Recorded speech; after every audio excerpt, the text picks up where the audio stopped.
Varicose veins బాధితులకు శుభవార్త. హైదరాబాద్ లో కన్సల్టేషన్ మరియు 3,500 రూపాయల colour Doppler test Avis hospitals లో ఉచితంగా పొందండి. నమస్కారం, వెల్కమ్ టు సుమన్ టీవీ. నేను గీతాంజలి. భాద్రపద పాడ్యమి, పౌర్ణమి తర్వాత వచ్చే పాడ్యం నుంచి మహాలయ అమావాస్య వరకు కూడా పితృపక్షగా చెప్తారు. ప్రత్యేకంగా పితృదేవతల అనుగ్రహం కోసం వారికంటూ కొన్ని కార్యక్రమాలు చేయాలి. ఈ 15 రోజుల పాటు వాళ్ళు ఎంతో సంతృప్తి చెంది మనల్ని దీవిస్తారని అంటారు. అయితే వీటికి కొన్ని నియమాలు కూడా ఉన్నాయనేది పెద్దలు చెబుతున్నమాట. ఎలాంటి నియమాలు ఉంటాయి? అసలు మగవారైనా ఆడవాళ్ళు కూడా పిండ ప్రదానం చేయవచ్చా? ఇప్పుడు పిండ ప్రదానమే కాకుండా దాన ధర్మాలు చేస్తే సరిపోతుందా? ప్రత్యేకించి ఈ 14 రోజులు చేయకపోయినా చివరి రోజు అయితే మహాలయ అమావాస్య ఉందో ఆ రోజున చేస్తే చాలంటారు కొంతమంది. అసలు ఎప్పుడు ఇలా చాలా సందేహాలు మనలో ఉంటాయి కదా. వీటన్నిటిని నివృత్తి చేసేందుకు ప్రస్తుతం మనతో పాటు ఉన్నారు ప్రముఖ జ్యోతిష్యులు బ్రహ్మశ్రీ నందిబట్ల శ్రీహరి శర్మ గురువు గారు. వారితో మాట్లాడి మరిన్ని విషయాలు తెలుసుకుందాం. గురుగారు నమస్కారం అండి. వాగర్థ వివ సంపృక్తౌ వాగర్థ ప్రతిపత్తయే జగతః పితరౌ వందే పార్వతీ పరమేశ్వరౌ. సదాశివ సమారంభాం శంకరాచార్య మధ్యమాం అస్మదాచార్య పర్యంతం వందే గురు పరంపరాం.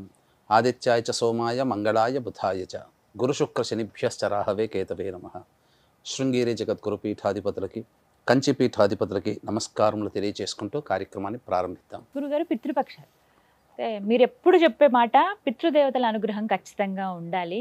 ఎన్ని పూజలు చేసినా ఏం చేసినా అది అందరికీ చక్కటి అనువైన సమయం అంటే ఈ 15 రోజులే అని.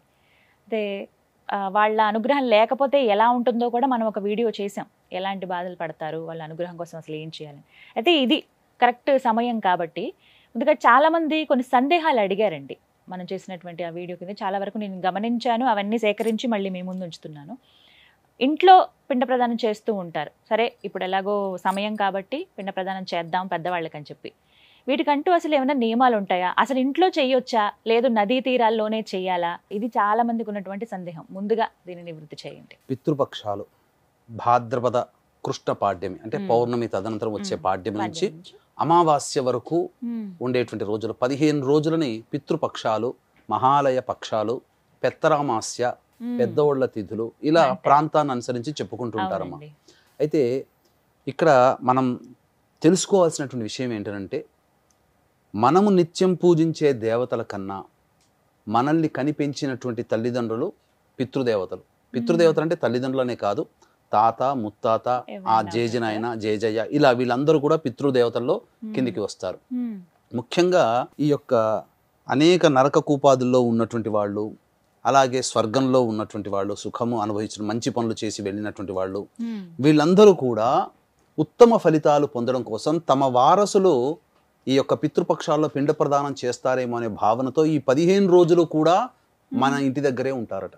ఆ పితృదేవతలందరూ కూడా మధ్యాహ్న సమయానికల్లా ఈ 15 రోజుల్లో, ఎందుకనంటే నరక బాధలు అనుభవిస్తున్న వాళ్ళు ఆ వారసులు పెట్టేటువంటి యొక్క పిండ ప్రదానము తర్పణాల ఫలితాలని తీసుకొని వాళ్ళు తిరిగి ఆ బాధలు తగ్గించుకోవడానికి, లేకపోతే ఉన్నతంగా ఉన్న సౌఖ్యాన్ని ఇంకా పెంచుకోవడం కోసం ఆ దేవతలే ఇంద్రుడు మరియు యముడు వీళ్ళందరూ కూడా అనుమతిస్తారట. ఈ 15 రోజులు మీ వాళ్ళు ఎవరైనా పెడుతున్నారమో ఆ యొక్క పుణ్యఫలాన్ని తెచ్చుకోండి అని చెప్పి.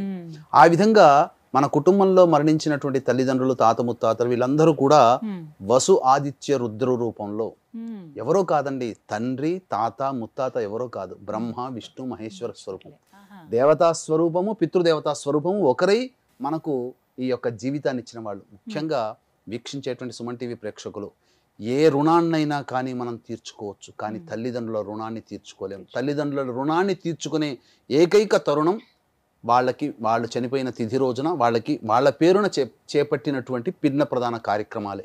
ఎందుకంటే రక్తమాంసాలు ఇచ్చి తల్లి ఎంతో ప్రేమగా మన పని మనం చేసుకునేంత వరకు మనకు సేవ చేస్తుంది తల్లి. ఏదడిగినా కాదనకుండా కష్టపడతాడో, ఇంకా ఏదేం చేస్తాడో తెలియదు, కానీ తండ్రి ఈ వస్తువులు ఇచ్చి పెంచి పెద్ద పోషిస్తాడు. కానీ జీవితంలో బ్రతికున్నంత వరకు కూడా తండ్రి కుమారుడు ఎంతో గొప్పవాడైనా దేహి అని ఒక రూపాయి అడగడు. తను సంపాదించిన సొమ్ముతో తనకి తన భార్యను వెళ్ళదీసుకుంటాడు తప్ప దేహి అని కొడుకుల్ని మాత్రం అడగడు. మరి అటువంటి పవిత్రమైనటువంటి దేవతా స్వరూపమైన తల్లిదండ్రుల రుణాన్ని తీర్చుకునే భాగ్యము కొడుకులకి రావడం అదృష్టం. కాబట్టి ఆ కొడుకులు వివాహం చేసుకున్న భార్యలు, ఆ సంతానానికి అంతా కూడా ఈ పితృదేవతల రూపంలో తల్లిదండ్రులు ఆశీర్వచనం ఇస్తారు. అందుకనే మనం ఏ రోజునైనా కానీ మర్చిపోయినా ఈ పితృపక్షాల్లో మాత్రం ఖచ్చితంగా విధి విధానముగా పిండ ప్రదాన కార్యక్రమాలు చేసుకోవలసిందే.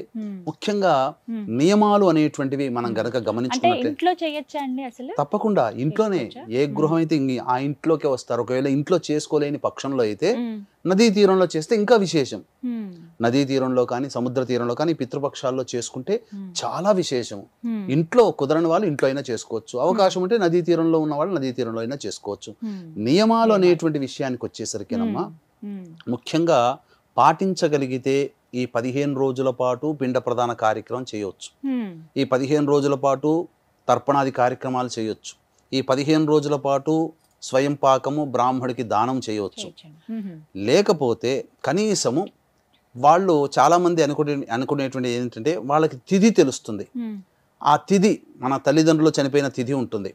ఆ తిథి రోజున పిండ ప్రదానము, స్వయం పాక దానము, తర్పణాది కార్యక్రమాలు చేసుకోవచ్చు. ఒకవేళ మాకు ఏ తిథి రోజున తెలియదు అని అనుకున్న వాళ్ళు ఉన్నారనుకోండి, ఈ భాద్రపద అమావాస్య అక్టోబర్ 2వ తారీఖు రోజున ఉంది. అమావాస్య రోజునైనా కానీ ఈ నియమాన్ని పిండ ప్రదాన కార్యక్రమాన్ని చేయవచ్చు. ముఖ్యంగా చేసేటువంటి కర్త ఏ రోజున పిండ ప్రదానం చేస్తాడో ఆ రోజున ముందు రోజు ఉంటుంది కదా, ఆ ముందు రోజు రాత్రి భోజనం చేయకూడదు, ఉపాహారం తీసుకోవాలి. ఆ ముందు రోజు భార్యతో సంగమం పనికిరాదు. ఇక తరువాత చేసేటువంటి రోజున చాలా క్లీన్ గా మంచిగా ఉండాలని పొద్దున్నే వెళ్ళి షేవ్ చేసుకుని వస్తారు, కటింగ్ చేసుకుని వస్తారు, గోల్డ్ కత్తిరించుకుంటారు. అవి చెయ్యకూడదు. ఆ రోజు పిండ ప్రదానం చేసే రోజున ఇవి చెయ్యకూడదు. పైగా తాను పిండ ప్రదానం చేసేటువంటి వ్యక్తి ఎవరైతే ఉంటారో కొడుకు, తాను కేవలం ఏకవస్త్రము, పైగా పైన ఉత్తరీయం వేసుకొని పైన ఉత్తరీయం శుభకార్యాల్లోనే ఉత్తరీయం వేసుకోకూడదు. తర్వాత బొట్టు, గంధములు ఇట్లాంటివి పెట్టుకోకూడదు. విభూతి ధరించవచ్చు. ఇక తరువాత ముఖ్యంగా ఈ యొక్క అన్న ప్రసాదంతో పిండ ప్రదానం చేసేటువంటి భర్త ఉంటాడు కదా, భర్త భార్య కోడలు కదా, ఆ కోడలు ఏకవస్త్రముతో చక్కగా మడి కట్టుకొని ముందుగా దీపారాధన, ఆ యొక్క పెద్దవాళ్ళ యొక్క ఫోటో దగ్గర దీపారాధన, పూలమాల, అగరబత్తి వెలిగించి ఆ దీపారాధన కోడలు చేస్తేనే ఈ యొక్క భర్తకి అనుమతి పిండ ప్రదానం చేయడానికి. కాబట్టి విధిగా ఆ విధంగా చేసి వారికి ఇష్టమైనటువంటి పదార్థములు, ముఖ్యంగా అన్ని పదార్థములు వండి వ్యక్తి చనిపోయినటువంటి వ్యక్తికి ఇష్టమైన పదార్థం ఉంటుంది కదా, ఆ పదార్థాన్ని అక్కడ నైవేద్యంగా ఆ ఫోటో దగ్గర పెట్టవచ్చు. అది కొంతవరకు కొన్ని శాస్త్రాలు మనకు అంగీకరిస్తున్నాయి. ఈ విధంగా చేస్తూ తర్వాత తర్పణాది కార్యక్రమాలు చేయాలి. తర్వాత స్వయం పాక దానం చేయాలి. తదనంతరం ఆ రోజంతా కూడా వీలైతే 15 రోజులు పితృపక్షాలు కాబట్టి తమ తల్లిదండ్రుల గురించి ఆలోచించుకుంటూ వాళ్ళు ఏ విధంగా కన్నారు, ఏ విధంగా పెంచారు, ఎంత అల్లారు ముద్దుగా పెంచారు, నాకు అవసరమైన సందర్భంలో నాకు బాసటగా ఎలా ఉన్నారు, నాకు అండగా ఎలా ఉన్నారు, నాకు కష్టకాలంలో నా తల్లిదండ్రులు ఎలా ఆదుకున్నారు అనే విషయాలన్నీ నెమరు వేసుకుంటూ ఆనందంగా ఉండాలంటే, ఆనందం అంటే ఇక్కడ ఏంటి, అంత గొప్ప తల్లిదండ్రులు నన్ను చూసుకున్నారనే భావనతో, మళ్ళీ అయ్యో వీళ్ళు లేరనే భావనతో ఉండాలి. ఆ రోజున కూడా సంగమం పనికిరాదు. ఆ విధంగా నియమాల్ని పాటించుకోవాలమ్మా. ఈ నియమం ఖచ్చితంగా అందరూ చేయవలసిందే. అంటే భార్య చనిపోయిన వారు ఉంటారండి, ఆ భర్త ఏ విధంగా పిండ ప్రదానం చేయాలి, వీటికంటూ నియమం ఉంటుందా? భార్య చనిపోయిన సందర్భంలో భర్త పిండ ప్రదానం కనుక చేయవలసి వస్తే, అంటే భర్త కన్నా కొడుకుకు అధికారం ఉంటుంది కాబట్టి నవమి రోజున చేయమన్నది. ఎందుకనంటే ఇక్కడ ఇంకొక విషయం కూడా ఉందమ్మా. భర్త చేసే సందర్భంలో తన తల్లిదండ్రుల కోసం చేస్తారు కదా పిండ ప్రదానం, తండ్రికి చేస్తే చాలు, మొత్తం వీళ్ళందరూ వచ్చేసేస్తారు. భర్త, సోదర, సోదరి వీళ్ళందరూ కూడా ఆ యొక్క పిండ ప్రదానంలో వస్తారు. చాలా మంది సందేహం అండి. ఇంట్లో ఇప్పుడు సాధారణంగా తండ్రి చనిపోయి ఉంటారు, కొంతమందికి సోదరులు, సోదరి ఇలా చనిపోయి ఉంటారు. వీళ్ళలో ఎవరికి ముందుగా చెయ్యాలి అనేది చాలా మంది సందేహం. ఎవరికి ముందుగా కంటే కూడా అందరికి కలిపి తండ్రికి చేస్తే అందరూ ఆ యొక్క పిండ ప్రదానం చేసే సందర్భంలో వస్తారు. ఖచ్చితంగా పిండ ప్రదానం చేయాల్సిందే. ఇప్పుడు ఆ చనిపోయిన వాళ్ళు అందరు ఫోటోస్ కంపల్సరీగా ఉంచాలండి. ఉంటే మంచిది. పూర్వకాలంలో ఫోటోలు ఎక్కడ ఉన్నాయి, 1900 సంవత్సరాలలో అవన్నీ ఏమీ లేవు కాబట్టి వాళ్ళని తలుచుకుంటూ చేసుకోవడం, పేర్లు చెప్పుకుంటే చాలంటారు. ఈ విధంగా అలా కొంతమంది వీరమరణం పొందిన వాళ్ళు ఉంటారు, చాలా మంది జవాన్లు మనం చూస్తూ ఉన్నాము. అలాగే దుర్మరణం పాలైన వాళ్ళు కూడా ఉంటారు. ఇంకొంతమంది రోడ్ యాక్సిడెంట్స్ లో చనిపోయే వాళ్ళు, ఆత్మహత్యాయత్నం చేసిన వాళ్ళు, ఇలా ఫైర్ యాక్సిడెంట్స్ లో చనిపోయిన వాళ్ళు, వీళ్ళందరికీ అసలు ఎలాంటి, ఎందుకంటే కరెక్ట్ సమయం తెలియదు ఎప్పుడు చనిపోయారు అనేది, ఎప్పుడు ప్రాణం వదిలారు, ఏ తిథి అనేది, వీళ్ళకి ప్రత్యేకంగా ఏమైనా నియమాలు ఉంటాయా? వీరమరణం అంటే దేశం తరపున కానీ రాజ్యం తరపున కానీ పోరాడి, లేదా ఒక ప్రజాసేవలో నిమగ్నమయ్యుండి ప్రజల తరపున పోరాడినటువంటి సంఘటనలు సోషల్గా ప్రజల కోసం కేవలం జవానే అవ్వాల్సిన పని లేదు. ప్రజల సంఘం తరపున పోరాడి చనిపోయిన వాళ్ళు ఉన్నారు. ఇప్పుడు మనకు తెలంగాణ ఉద్యమం జరిగింది, ఆ ఉద్యమంలో అనేక మంది ప్రాణాలు పోయాయి, వాళ్ళందరూ కూడా వీరమరణమే. కాబట్టి ఇక్కడ ప్రభుత్వం తరపున దేశం తరపున ఏదైనా ఒక గొప్ప కార్యం సాధించుకోవడం కోసం ప్రాణాలు అర్పించుకున్నటువంటి వాళ్ళు వీళ్ళు వీరమరణం కిందికి వస్తారు. జవాన్లు, సైనికులు, పోలీసులు వీళ్ళందరూ కూడా. వీళ్ళందరికీ ద్వాదశి తిథి రోజున పెట్టాలి. ఇక దుర్మరణం పాలైన వాళ్ళు, అంటే దుర్మరణం అంటే road accident, fire accident, suicide attempt, నదిలో బావిలో పడి చనిపోవడం, ఇంట్లోంచి వెళ్ళిపోవడం, లివర్ ఫెయిల్యూర్, కిడ్నీ ఫెయిల్యూర్, క్యాన్సర్తో చనిపోవడం, 60 సంవత్సరాల లోపల ఏ విధంగా చనిపోయినా అది దుర్మరణమే. ఎందుకంటే కోరికలు తీరకుండా, ఆశలు తీరకుండా, బాధ్యతలు తీరకుండా చనిపోతారు. కరోనాలో చనిపోయిన వాళ్ళు ఉంటారు కదా ఇప్పుడు. ఎందుకంటే వీక్షించేటువంటి ప్రేక్షకుల్లో తమ వాళ్ళు కరోనా కోల్పోయిన వాళ్ళు ఉంటారు. కరోనాలో చనిపోవడం కూడా దుర్మరణమే.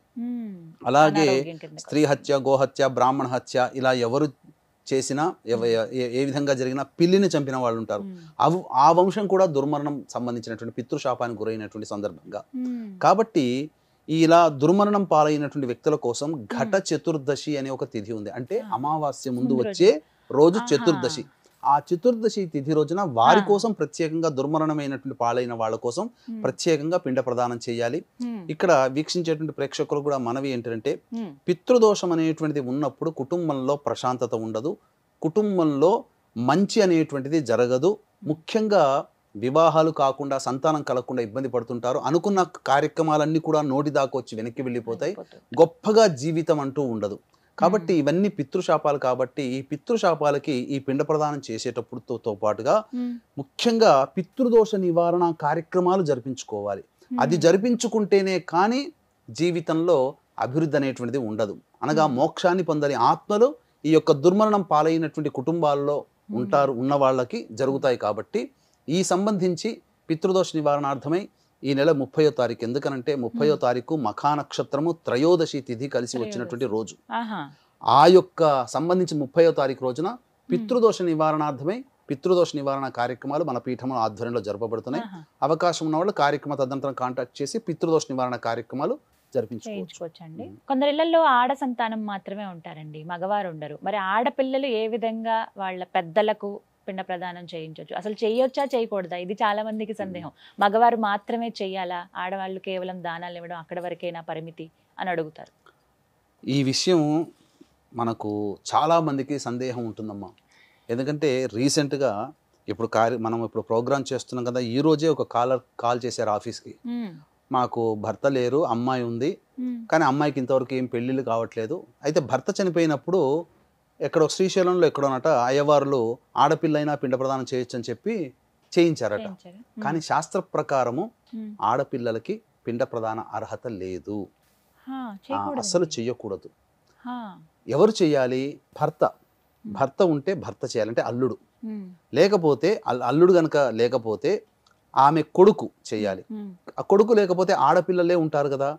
అటువంటి సందర్భంలో ఎవరు చేయాలంటే బ్రాహ్మణుని కర్తగా పెట్టి పిండ ప్రదాన కార్యక్రమం చేసుకోవాలి. ఇది ఇక్కడ విశేషం అమ్మ. కాబట్టి ఇక్కడ ఏంటంటే తల్లిదండ్రులు ఆడపిల్లల్ని కన్న తర్వాత ఎక్కడో చోట గోత్ర దానం జరుగుతుంది. అక్కడ ఆడపిల్లలకి శాస్త్ర ప్రకారము పిండ ప్రదానం చేసే అర్హత లేదు. పెళ్ళవక ముందు కూడా అర్హత లేదమ్మా. ఇది మాత్రం ఖచ్చితం. ఇది ఎవరు చేసినా శాస్త్రం ఒప్పుకోదు. కాబట్టి ఈ పిండ ప్రదాన కార్యక్రమాలు కొంతమంది కుటుంబాల్లో చేసి ఉంటారు. మరి అటువంటి వారు, ఎందుకనంటే పితృదేవతలు స్వీకరించాలంటే వారసుడు చేస్తేనే స్వీకారం.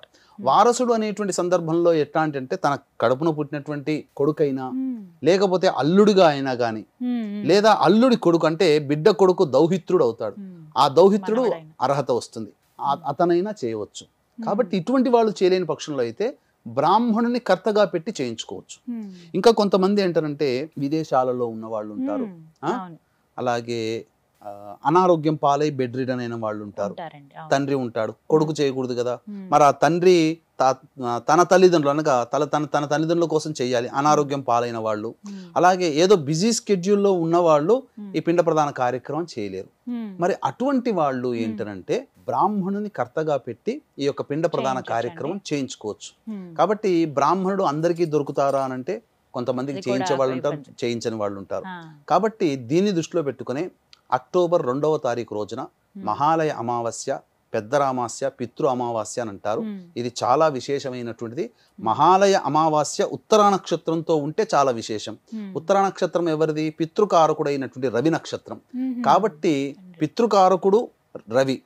అలాగే ఈ యొక్క రవి నక్షత్రం ఉత్తరా నక్షత్రం, అమావాస్య ఎవరికి సంబంధించింది? రవికి సంబంధించింది. ఇవి రెండు కలిసి వచ్చి రావడం అనేటువంటి విశేషం. కాబట్టి ఆ రోజున పిండ ప్రదానం అనేటువంటిది మన పీఠం ఆధ్వర్యంలో బ్రాహ్మణుని కర్తగా పెట్టి చేయించడం జరుగుతుంది. అవకాశం ఉన్నవాళ్ళు ఈ యొక్క మీరు ఇంట్లో సశాస్త్రీయంగా చేసుకోలేము అనుకునే వాళ్ళు మన పీఠం ఆధ్వర్యంలో ఈ యొక్క పిండ ప్రదాన కార్యక్రమం అక్టోబర్ 2వ తారీఖు రోజున అమావాస్య రోజున జరుగుతుంది.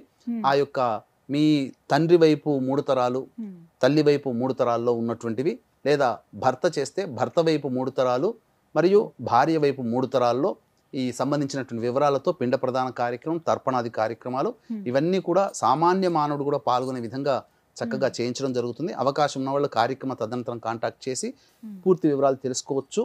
అలాగే జరిగిందంతా కూడా మనం వీడియో రికార్డ్ చేసి పంపిస్తాం. వారికి పంపిస్తారు. ఈ విధంగా చేస్తారు. ఇప్పుడు తిథి ఉదాహరణకి షష్ఠి అనుకోండి గురువు గారు, ఒక రోజంతా షష్ఠి తిథి ఉన్నప్పుడు ప్రత్యేకంగా ఈ సమయానికే పిండ ప్రదానం చేయాలంటూ ఏమైనా నియమం ఉంటుందండి? అంటే ప్రస్తుతం అనేకంగా బిజీ స్కెడ్యూల్స్ అనేటువంటివి ఉన్నాయమ్మా. అసలు పిండ ప్రదానం చేసేటువంటి సమయం అపరాహ్న సమయం, అంటే 11:30 నుంచి 2:30 మధ్య కాలంలో. తల్లిదండ్రుల కోసం కదమ్మా, ఒక్క రోజు లీవ్ పెట్టుకొని మనం కార్యక్రమం, తల్లిదండ్రుల కంటే గొప్ప కాదు, అది కార్యక్రమం ఇంట్లో జరిపించుకోవచ్చు. లేదు బిజీ స్కెడ్యూల్ ఉన్న వాళ్ళు ఈ యొక్క 15 రోజుల్లో సూర్యోదయమైన దారభ్యత ఇంట్లో ఈ యొక్క పిండ ప్రదాన కార్యక్రమం, తర్పణాది కార్యక్రమం ఇవన్నీ చేసుకొని చేసుకోవచ్చు, తప్పులేదు. ఈ పిండ ప్రదానం చేసే రోజున ఇంట్లో దేవుడి దగ్గర దీపం పెట్టచ్చా అండి? ఇది చాలా మంది అడుగుతున్నటువంటి సందేహం. పూజ చేసుకోవచ్చా? నార్మల్ గా చేసుకోవచ్చు అమ్మా, తప్పేమీ లేదు. ఎందుకంటే చాలా మందికి ఒక అపప్రథ ఏంటంటే పెద్దవాళ్ళ కోసం పిండ ప్రదానం చేసేటప్పుడు దేవుడి పూజ, ఇంట్లో దీపారాధన పనికిరాదు, చాలా మంది చెయ్యరు. కొంతమంది అలా అపప్రథ సృష్టించారు. ఎందుకనంటే మా ఇంట్లో కూడా నా చిన్నతనం నుంచి చూస్తున్నాను, ఇప్పటి వరకు కూడా మా నాన్నగారు కూడా మా ఇంట్లో దేవతార్చన ఉంటుంది. అంటే శివ పంచాయతనం, విష్ణు, అంబిక, ఆదిత్య, గణనాథుడు, రుద్రుడు. ఉదయాన్నే లేచి స్నానకృత్యాదులన్నీ తీర్చుకొని సంధ్యావందనాలు చేసుకొని ఇంట్లో దేవతార్చన చేసి దీపారాధన చేసి ఇంట్లో దేవతార్చన చేసిన తర్వాత అప్పుడు విధిగా మా తాతయ్య గారికి, నాయనమ్మ గారికి తద్దినాలు మా ఇంట్లో ఇప్పటికీ జరుగుతాయి. కాబట్టి వీక్షించేటువంటి సుమన్ టీవీ ప్రేక్షకులారా, ఎవ్వరు కూడా తద్దినం రోజున ఈ పితృపక్షాలలో ఈ పెద్దల తిథులు కాబట్టి ఇంట్లో దీపారాధన చెయ్యకూడదని, అలాగే ఇంకోటి ఏంటంటే ముగ్గు అని అంటారు. అవునండి, ఇది నేను అంటే ముగ్గు వేయకూడదమ్మా. ముగ్గు ఇంటి ముందర ముగ్గు వేయకూడదు. ఏ రోజైతే తిథి ఉంటుందో ఆ రోజు వేయకూడదు. అందుకనే పూర్వకాలంలో ఈ యతులు, అలాగే ఈ సంబంధించినటువంటి భోజనానికి వచ్చే వాళ్ళు ఉంటారు కదా, సాధువులు కానీ, వీళ్ళందరూ కూడా ఫస్ట్ ఇంటి ముందర చూసేది గుమ్మం దగ్గర ముగ్గు వేశారా లేదా అని. ముగ్గు వేస్తే ఆ ఇల్లు శుభంగా ఉంది కాబట్టి ఇంట్లో ఎటువంటి పిండ ప్రధాన కార్యక్రమాలు చేయలేదని చెప్పి ఆ ఇంట్లో భిక్షను అందుకునేవాళ్ళు. అదొక గుర్తు. ఇంటి దగ్గర ముగ్గు వేయలేదు అని అంటే ఈ రోజు వాళ్ళ ఇంట్లో పితృకార్యం జరుగుతుంది అని చెప్పి ఆ ఇంటిని దాటి మళ్ళీ వేరే ఇంటికి వెళ్ళేవాడు. కాబట్టి ఖచ్చితంగా ముగ్గు మాత్రం వేయకూడదు, ఇది నియమం. ముగ్గు వేసాము అని అంటే, ముగ్గు వేస్తే ఆ పితృదేవతలు ఇంట్లోకి రారు. ఇది మన కోసం పిలిచేటువంటి రోజున వాళ్ళు పరిశుద్ధంగా ఉండాలని చూస్తారు.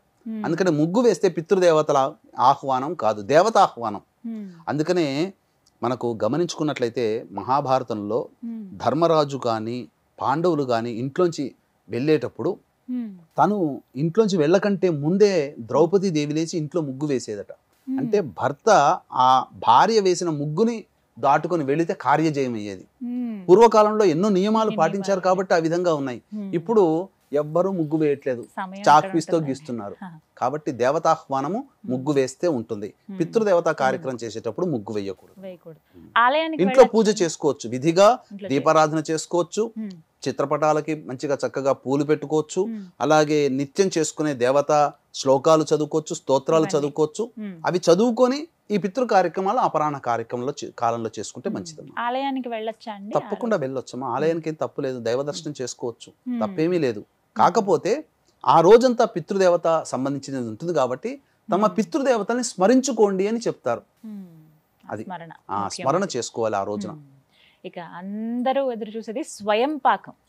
స్వయం పాకం దానం ఇవ్వాలి అని చెప్తూ ఉంటారు, కానీ అసలు అందులో ఉండవలసినటువంటి ముఖ్యమైనటువంటి వస్తువులు ఏంటి, ఎందుకు ఇస్తారు అసలు స్వయం పాకం, ఎవరికి ఇవ్వాలి, ఇలా ఎన్ని సందేహాలు అడిగారు గురువుగారు. ఇక్కడ వీక్షించేటువంటి ప్రేక్షకులకు కూడా ఏంటంటే అనాదిగా వస్తున్నటువంటి ఆచారము అని చెప్పేసి అని అంటుంటారమ్మా, స్వయం పాక దానము అని చెప్పేసి. ఎందుకనంటే పితృ కార్యక్రమాలు చేసేటప్పుడు, అంటే ఇక్కడ మీకు ఒక విధానం, శాస్త్రీయ విధానాన్ని మీకు తెలియజేస్తానమ్మా. 4 వర్గాలుగా విభజించబడి ఉంది మన యొక్క భారతీయ వ్యవస్థ. ఉన్నప్పుడు బ్రహ్మ, క్షత్రియ, వైశ్య, ఇతర కులస్తులుగా చెప్పబడి ఉంది. యజ్ఞోపవీత ధారణ ఉన్నటువంటి కుటుంబాలలో, అంటే బ్రహ్మ, క్షత్రియ, వైశ్య, తర్వాత విశ్వబ్రాహ్మణ, పద్మశాలి, ఇలాంటి కొన్ని కుటుంబాలు ఉన్నాయి. ఆ కుటుంబాలలో ఉన్నటువంటి వాళ్ళకి ఏంటంటే యజ్ఞోపవీత ధారణ, ఉపనయన అర్హత ఉంటుంది కాబట్టి ఆ కులాలలో చనిపోయినటువంటి వ్యక్తులకి విధిగా అన్నప్రసాదంతో పిండ ప్రదానం చేయాలి. ఇది విధానం. ఇక మిగతా కులస్తులకి ఎలాంటి నియమం పెట్టబడి ఉందనంటే బియ్య పిండితో కానీ, అలాగే యవల పిండితో కానీ, గోధుమ పిండితో కానీ పిండ ప్రదానములు చేసి అవి దర్భలు పరిచి ఆ దర్భల మీద పిండ ప్రదానం అనేటువంటిది చేయాలి. ఇది చేసిన తర్వాత విధిగా తర్పణాది కార్యక్రమాలు చేయాలి. తర్పణాది కార్యక్రమాలు నల్ల నువ్వులు నీళ్లు కలిపినటువంటి దాంతో వాళ్ళ పేర్లు చెబుతూ తర్పణాది కార్యక్రమాలు చేయాలి. తదనంతరం బ్రాహ్మణుడికి స్వయం పాకదానం అనేటువంటిది చేయాలి. అయితే బ్రాహ్మణుడికి స్వయం పాకదానం చేసేటువంటి సందర్భంలో మనకు సృష్టిలో కొన్ని వస్తువులు ఉన్నాయి. బ్రహ్మ సృష్టి, విశ్వామిత్ర సృష్టి అని ఉన్నాయి. బ్రహ్మ సృష్టించినటువంటి కాయగూరలు మాత్రమే పితృదేవతా సంబంధమైనటువంటి కార్యక్రమాలకి వినియోగించాలి. అందుకనే కొన్ని మాత్రమే ఈ పితృ కార్యక్రమాల్లో ఉపయోగించేటువంటి వస్తువులు స్వయం పాకం, ఆకుకూరలు, కాయగూరలు, ఇలా వస్తువులు, ఇంట్లో ఉపకరించేటువంటి వస్తువులు. ఎందుకనంటే బ్రాహ్మణుడు ఇంట్లో భోజనం, తన ఇంట్లో తాను నిత్య దేవతార్చన చేసుకొని విధిగా భోజనం చేసే అలవాటు ఇంట్లో ఉంటుంది కాబట్టి, ఆ కాలంలో బ్రాహ్మణులు ఇంట్లో అందరింట్లో భోజనం చేసే వీలు లేదు కాబట్టి అనాదిగా వస్తున్నటువంటి ఆచార ప్రకారము స్వయం పాకం, అంటే బ్రాహ్మణుడు వండుకోవడానికి సంబంధించినటువంటి వస్తువులన్నీ కూడా శాస్త్రము ఏమి చెప్పబడిన వస్తువులో ఆ వస్తువుల్ని బ్రాహ్మణుడికి స్వయం పాక దానంలో ఇచ్చేసేసి, అలాగే తగు వస్త్రము ఇచ్చి, ఎందుకంటే ఖచ్చితంగా వస్త్రదానం చెయ్యాలి.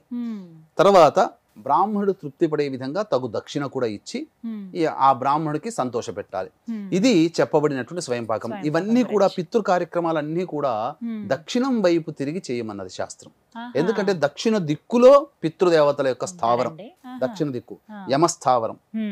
కాబట్టి వీక్షించేటువంటి ప్రేక్షకులు ఇప్పుడు చాలా జాగ్రత్తగా ఈ యొక్క కార్యక్రమాన్ని వీక్షించండి. ఎందుకంటే చాలా అమూల్యమైనటువంటి విషయాలు. ఇప్పుడు చెప్పుకోబోయేటువంటి వస్తువుల్నే మీరు మీ యొక్క స్వయం పాకం సంబంధించినటువంటి దానంలో మీరు పెట్టుకోవాలి. ఆకుకూరలు బ్రాహ్మణులకు మాత్రమే ఇవ్వాలండి. బ్రాహ్మణులకు ఎందుకనంటే ఇక్కడ మనకు శాస్త్ర ప్రకారం చెప్పబడి ఉంది ఏంటంటే ఏ కార్యక్రమానికైనా కానీ బ్రాహ్మణునికి వినియోగించిందే అది మంత్ర రూపంలో గతించినటువంటి పితృదేవతలకి చెందుతుంది. అంటే ఇక్కడ మీకు ఒక సందర్భంగా రావచ్చు చాలా మందికి, ఈ పితృ కార్యక్రమాల్లో పిండ ప్రదానం చేసినంత మాత్రాన, వస్త్రము సమర్పించినంత మాత్రాన, వస్తువులు సమర్పించినటువంటి మాత్రాన పితృదేవతలకు ఎలా చెందుతుంది అని అంటారు. మంత్రమమ్మ, ఒక దానికి ప్రతి దానికి కూడా ఒక విధానం ఉంటుంది. మహాభారత యుద్ధ కాలంలో యుద్ధాలు చేశారు, బాంబులు వేసుకున్నారు అని చెప్పి అంటారు. అంటే ఈనాడు మనం GPS, మనం ఒక మొబైల్లో మనం చిన్న చిప్పు పెట్టుకొని ప్రపంచంలో ఎక్కడికి పోయినా మనం మన వాళ్ళతో మాట్లాడుతున్నాం. మరి ఎలా సాధ్యం అవుతుంది? అది ఆ చిప్పునే ఆ సిస్టంలో వాడి ఉంటారు. మరి ఇక్కడ కూడా ఆ సాపేక్షమే ఇక్కడ మనం కూడా మనకు అనుభవించుకోవాలి. ఢిల్లీలో ఉన్న వ్యక్తికి ఇక్కడ నుంచి మనం గూగుల్ పే, ఫోన్ పే చేస్తే అతని అకౌంట్లోకి ఎట్లా పోతుంది? మరి అది టెక్నాలజీ అని అంటారు. ఇది కూడా మంత్రం అనేటువంటి దానిలో ఉండే టెక్నాలజీ. దీన్ని నమ్మి తీరాల్సిందే. ఎందుకనంటే గతించినటువంటి పితృదేవతలు ఎక్కడో చోట జన్మించి ఉంటారు. వారికి ఎందుకు సంవత్సరంలో ఒక్కసారైనా పిండ ప్రదానం ఎందుకు చేస్తామంటే పితృలోకానికి ఒక నియమం ఉంది. ఏంటంటే 6 నెలలు మనకు ఈజ్ ఈక్వల్ టు వాళ్ళకి పగలు, మనకు 6 నెలలు ఈజ్ ఈక్వల్ టు వాళ్ళకు ఒక రాత్రి. కాబట్టి మన సంవత్సరం ఈజ్ ఈక్వల్ టు వాళ్ళకి ఒక్క రోజు. కాబట్టి సంవత్సరంలో ఒక రోజు మనం పెట్టడం వల్ల అంటే పితృదేవతలకి ఒక రోజు చేరుతుంది. అయితే అది మళ్ళీ ఎలా అన్వయించబడుతుంది? ఆ లోకంలో ఉన్నటువంటి వాళ్ళు మళ్ళీ జన్మెత్తుతారు కదా, మన వాళ్ళు ఎక్కడో ఒక చోట పునర్జన్మ అనేది ఉంది కదా. ఆ యొక్క జన్మ ఎత్తినప్పుడు వాళ్ళకి సంవత్సరం పాటు కూడా అన్నపానాదులకు లోటు లేకుండా ఉంటుంది. ఈ రోజున రోడ్ సైడ్ ఎవరైతే ఉన్నారో వాళ్ళు అనుభవిస్తున్నటువంటి దరిద్రం అంటే ఎందుకు వస్తుంది అని అంటే, వాళ్ళు గత జన్మల్లో ఎక్కడో పుట్టున్నారు, ఆ వారసులు పిండ ప్రధాన కార్యక్రమాలు చేయట్లేరు. కాబట్టే కట్టుకోవడానికి బట్ట, ఉండడానికి ఇల్లు, ప్రతిరోజు అడుక్కునే స్థితికి చేరుకున్నారు. కాబట్టి ఈ శాస్త్రాన్ని పాటించే వాళ్ళు మాత్రమే ఆనందంగా ఉండగలుగుతున్నారు. అందుకనే ఈ రోజు కూడా తరతమ భేదము, ఆర్థిక భేదం, అందరి రక్తంలో ఒకటే రక్తం, అందరికీ ఒకటే గ్రూపు, పెద్దవాడికి ఏ గ్రూప్ ఏ పాజిటివ్ ఉన్నా బీదవాడికి ఏ పాజిటివ్ ఉంటుంది. మనం చెప్పుకోవడానికి మంచిదే. కానీ ఎందుకు తేడా వస్తుందనంటే ఈ ఆర్థికమైన పరిస్థితులు కానీ ఇవన్నీ బాగుండాలంటే పితృ కార్యక్రమాలు చేయాలి. ఒకప్పుడు భారతదేశము గొప్ప సంపదలతో తలతూగింది. మరి ఈనాడు ఎందుకు సంపదలతో తలతూగట్లేదంటే వాళ్ళు పితృ కార్యక్రమాలు చేయట్లేరు. మరి విదేశాల్లో ఉన్న వాళ్ళు గొప్ప ధనవంతులు కదా, మరి వాళ్ళు ఏం చేయకపోయినా వాళ్ళు ఎంత గొప్ప ధనవంతులు అవుతున్నారంటే కర్మభూమి మన భారతదేశం. కాబట్టి కర్మభూమిలో కర్మ చేస్తేనే ఫలితం. అది భోగభూమి, అక్కడ భోగమే తప్ప ఇంకా కర్మ లేదు అక్కడ. అందుకనే విదేశాల్లోకి వెళ్ళిన వాళ్ళని మళ్ళీ తల్లిదండ్రులకి పిండ ప్రదానం చేసే అర్హత వాళ్ళకి ఉండదు. అది శాస్త్రం. కాబట్టి ఇక్కడ ప్రధానంగా ఈ యొక్క బ్రాహ్మణుడికి ఇవ్వాల్సినటువంటి స్వయంపాక దానంలో మనం ఏమేమి ఉండాలి, శాస్త్రం ఏం చెప్పబడి ఉంది అనేటువంటిది మనం చేయాలి. విస్తర్లు వాడాలి. మోదుగతో ఆకులతో చేసిన విస్తర్లని మనం వాడాలి. పొత్తర్లు అని అంటారు. కొంతమంది ఏంటంటే అరిటాకులు పనికిరావని కొన్ని శాస్త్రాలు చెప్పబట్టి ఇప్పుడు అరిటాకుల్లోనే పెడుతున్నారు. అది అయితే ఆకుకూరల్లో చామకూర, తోటకూర ఇవి రెండు మాత్రమే ఉండాలి. మిగతా పాలకూర, గోంగూర ఇవన్నీ వేయకూడదు. ఓన్లీ దొరికితే చామకూర, తోటకూర ఎక్కడైనా దొరుకుతుంది, ఇది వాడాలి. ఇక కాయగూరల్లో కాయగూరల్లో ఏమేమి ఇవ్వమన్నది దొండకాయ, బెండకాయ, దోసకాయ, కాకరకాయ, నల్లేరు, పనస, వంకాయ, ఈ కాయలు మాత్రమే వాడమంది కాయగూరల్లో. ఇక గడ్డకూరల్లో ఏం వాడమన్నది చామదుంప, అరటికాయ, కంద, అల్లము, ముల్లంగి, ఇవి వస్తువుల్ని గడ్డకూరలో మనం ఇవ్వాలి. ఆలుగడ్డలు ఇస్తుంటారు కొంతమంది, ఇవన్నీ ఇవ్వకూడదు. ఆలుగడ్డలు ఈ మధ్య వచ్చాయి, చిన్నప్పుడు ఎక్కడ ఉన్నాయి, లేవు. ఇక ఇవ్వాల్సినటువంటి వంట సరుకుల్లో ఏమేమి ఉండాలి పప్పుల్లో అనంటే మినపపప్పు, కందిపప్పు, శనగపప్పు, పెసరపప్పు.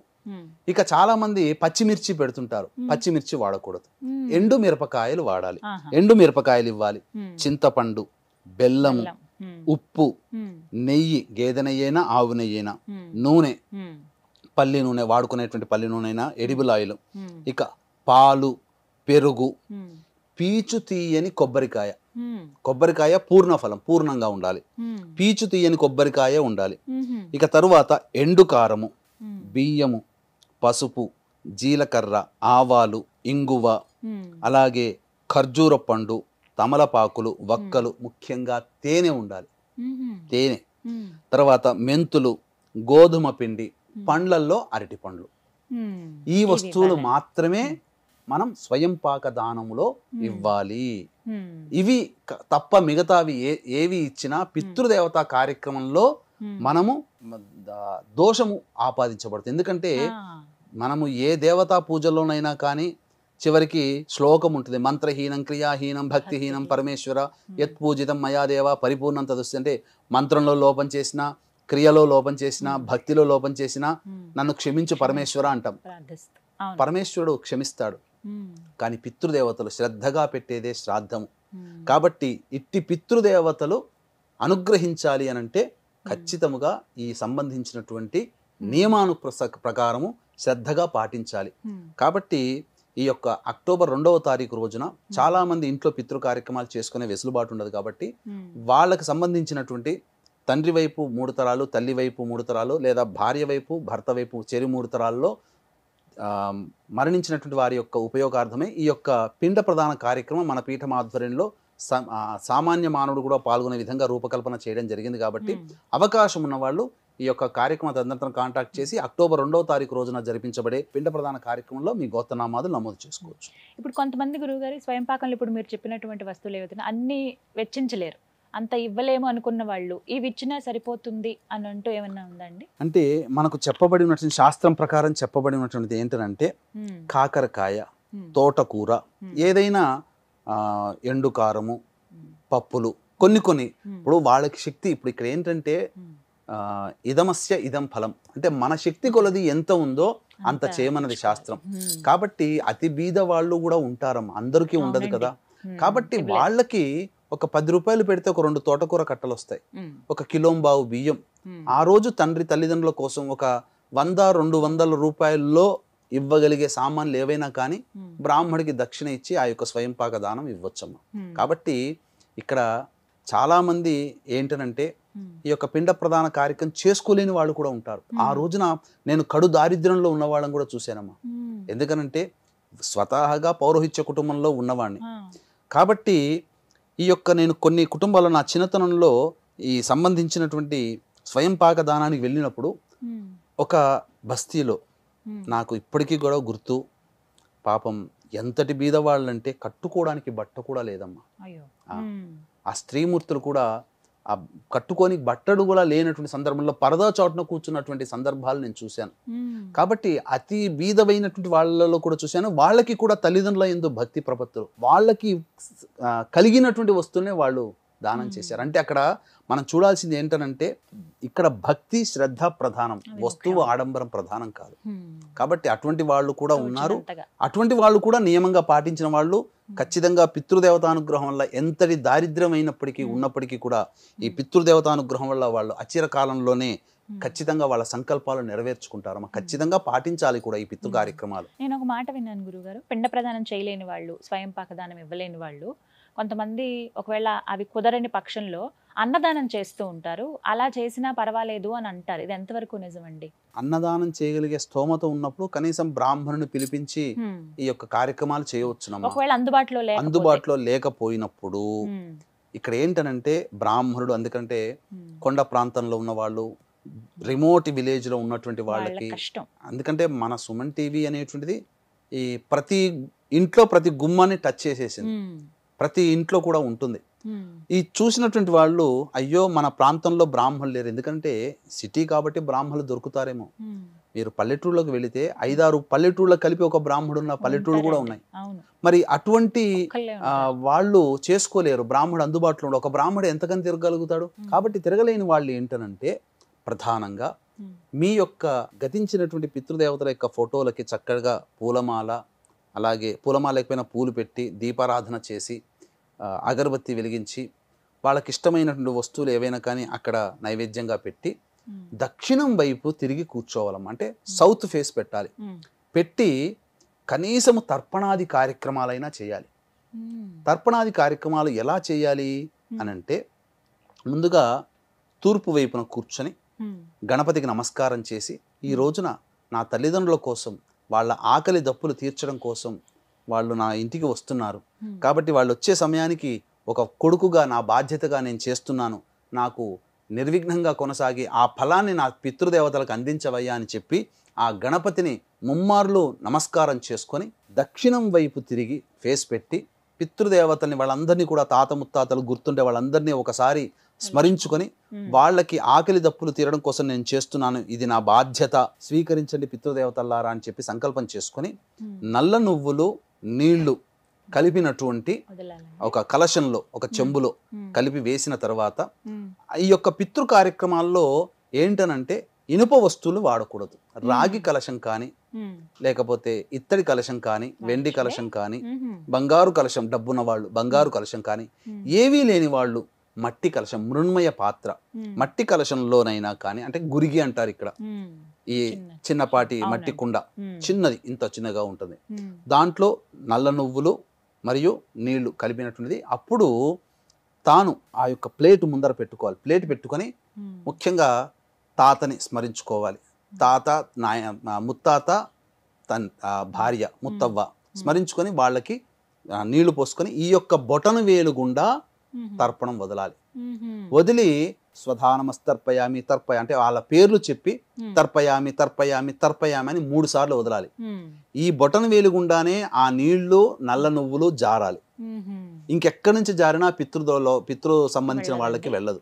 కాబట్టి ఈ యొక్క అరచేతిలో ఆ నీళ్లు వేసుకొని ఆ నల్ల నువ్వులు కలిపినటువంటి నీళ్లు వేసుకొని వాళ్ళ పేరు స్మరించి, ఆ పేరు గోత్రము, వాళ్ళ గోత్రము, వాళ్ళ పేరు స్మరించి తర్పయామి తర్పయామి తర్పయామి అని 3 సార్లుగా వదిలి ఆ ప్లేట్లో వేయాలి. అలా తాత, నాయనమ్మ, ముత్తాత, ముత్త తండ్రి, తల్లి, అలాగే చనిపోయినటువంటి సోదరులు, సోదరీమణులు, మేనమామ, మేనత్త, వీళ్ళందరూ వస్తారు. మళ్ళీ మేనమామ భార్య, మేనత్త భార్యలు రారు. తర్వాత భార్య వైపు తల్లి, తండ్రి, తాత, నాయనమ్మ, ముత్తాత వాళ్ళు కూడా శ్వశురం, మా భార్య, తండ్రి, వాళ్ళ గోత్రము, వాళ్ళ పేరు తలుపుకొని తర్పయామి అని 3 సార్లు వదిలేసేసి ఇక నమస్కారం చేసుకొని నాకు శక్తి ఇంతే ఉంది అని చెప్పి నమస్కారం చేసుకొని వీలుంటే అన్నదాన కార్యక్రమం చేయవచ్చునమ్మా. ఏదైనా వాళ్ళు శాకాహారం ఏదైనా కానీ అన్నదాన కార్యక్రమం చేయవచ్చు విరివిగా. ఏదో ఇద్దరికి పెట్టినా చాలు. బ్రాహ్మడికి పెడితే ఇంకా శాస్త్రం ప్రకారం బ్రాహ్మడికి పెట్టమంది కాబట్టి బ్రాహ్మడికి విశేషంగా ఏదైనా వస్తువులు ఇస్తే సరిపోతుందమ్మా. కుటుంబం శక్తి ఉంటే వస్త్రం కూడా ఇవ్వచ్చు. ఎందుకంటే వస్త్రం ఇస్తే అది గతించిన వాళ్ళ పేరు మీద వస్త్రం ఇస్తున్నారు కాబట్టి ఆ యొక్క మళ్ళీ జన్మ ఎక్కడో ఎత్తుతారు కదా, వాళ్ళకి ఎటువంటి చలికి, ఇప్పుడు చాలా మంది చలికి దుప్పట్లు కట్టుకోలేని పరిస్థితి ఉంటుంది, కట్టుకోవడానికి బట్టలు లేనటువంటి పరిస్థితి ఉంటుంది. ఏ జన్మ ఎత్తినా వాళ్ళకి ఒక ఆచ్ఛాదన అనేటువంటిది ఉంటుంది. ఒక పక్షే ఉందమ్మా, ఆ పక్షికి చలి పుట్టి చలికి గిలగిల కొట్టుకుంటుంటే ఎవరో ఒకరు ఆ వస్త్రదానం మనం బ్రాహ్మడికి చేస్తాం కాబట్టి ఆ పుణ్యం వాళ్ళకి వెళుతుంది కాబట్టి ఎవరో ఒకరు జీవకారుణ్యంలో ఉన్న వాళ్ళు ఆ పక్షిని ఆ చలికి ఇబ్బంది పడకుండా కాపాడుకునే సంఘటనలు కూడా మనం సోషల్ మీడియాలో చూసాం. కాబట్టి ఏదో ఒక రకంగా మనకు ఆ జన్మ ఎత్తినటువంటి జీవికి అనేటువంటిది ఆచ్ఛాదన అనేటువంటిది ఉంటుందమ్మా. నేను ఒక దగ్గర విన్నానండి, కొత్త బట్టలు కొనొద్దు ఈ పితృపక్షంలో అని అన్నారు, నిజమేనా? అవునమ్మా. అంటే ఏంటనంటే కొత్త బట్టలు కానీ చీపుర్లు కొనకూడదని చెప్పి అని అంటుంటారు. వాస్తవానికి ఏంటనంటే చీపురు అని అంటే దరిద్రాన్ని తోసేటువంటి శుభమైనటువంటిది కాబట్టి ఇవి కొనుక్కోవచ్చు కానీ కొత్త బట్టలు అనేటువంటివి వాడకూడదు, శుభకార్యాలు అనేటువంటివి చేయకూడదు. ఎందుకంటే ఇవన్నీ పితృపక్షాలు కేవలం గతించినటువంటి పితృదేవతల కోసమై ఏర్పాటు చేయబడినటువంటిది కాబట్టి ఈ సమయంలో అటువంటి శుభకార్యాలకు సంబంధించినటువంటి కొత్త బట్టలు కొనుక్కోవడం కానీ అవి చేయకూడదమ్మా. ఇక మహాలయ అమావాస్య ఈ 14 రోజుల్లో ఒకవేళ కార్యక్రమం చేసినా చేయకపోయినా ఆ ఒక్కరోజు పెడితే చాలు, అది ఖచ్చితంగా వారికి చేరుతుంది పెద్దలకి అని అంటారండి. అందులోనూ ఈసారి సూర్యగ్రహణం ఉంది. ఇది చాలా మందికి ఒక సందిగ్ధత ఏర్పడిపోయింది. 2వ తారీఖున మహాలయ అమావాస్య, ఓకే సూర్యగ్రహణం ఉంది అని అంటున్నారు, అసలు మనకు ఉందా లేదా, ఆ రోజున అసలు పిండ ప్రదానం చేయొచ్చా చేయకూడదా, ఏ సమయానికి చేయాలి, ఇలా సందేహం అండి. వాస్తవమేనమ్మా. ఇప్పుడు ఎందుకంటే సూర్యగ్రహణం అనేటువంటిది అక్టోబర్ 2వ తారీఖు రోజున అమావాస్య రోజున వస్తుంది. విచిత్రం ఏంటంటే ఈ పితృపక్షాలలో గ్రహణం ప్రారంభమై పితృపక్షాలు ఎండింగ్ లో, అంటే ఈ పితృపక్షాలలోనే 2 గ్రహణాలు వస్తున్నాయి. పితృపక్షాలు దేనికి సంకేతము? పెద్దవాళ్ళకి సంబంధించినటువంటి గతించినటువంటి లోకాలకి.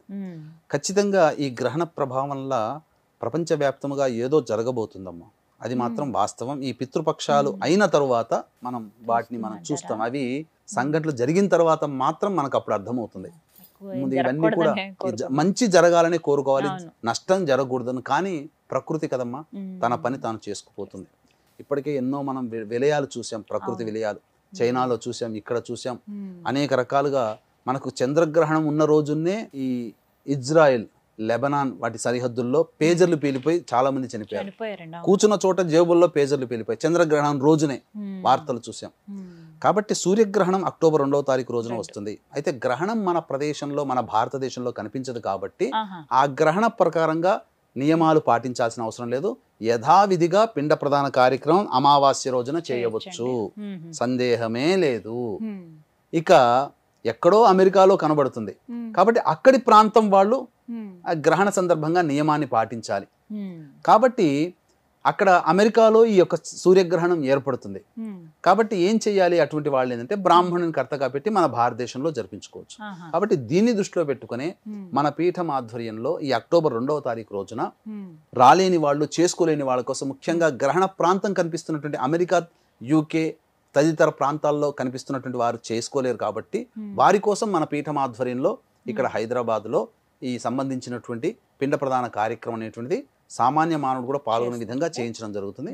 అవకాశం ఉన్న వాళ్ళు కార్యక్రమ తదనంతరం కాంటాక్ట్ చేసి ఈ అమావాస్య రోజున జరిగేటువంటి పిండ ప్రదాన కార్యక్రమం పెద్దల అమావాస్య, పితృ అమావాస్య, మహాల అమావాస్య, మళ్ళీ ఇటువంటి అవకాశం దాటింది అని అంటే మళ్ళీ ఈ అవకాశం రాదండి. కాబట్టి వీక్షించేటువంటి ప్రేక్షకులు ఈ అక్టోబర్ 2వ తారీఖు రోజున గ్రహణం ఉంది అని చెప్పి మాత్రం ఏమాత్రం కూడా మీరు సందేహపడకండి. మన భారతదేశంలో కనిపించదు కాబట్టి యథావిధిగా శాస్త్ర ప్రకారం అమావాస్య రోజున ఏ విధంగానైతే సర్వేషాం అమావాస్య అని అంటారు ఇది. కాబట్టి ఈ యొక్క 15 రోజులు అనగా 14 రోజుల్లో పిండ ప్రదానం చేసుకుందామని చెప్పి అవకాశం కుదరక చేసుకోలేని వాళ్ళందరూ ఈ అమావాస్య రోజున విధిగా చేసుకుంటే అది పితృదేవతలకే చెందుతుంది.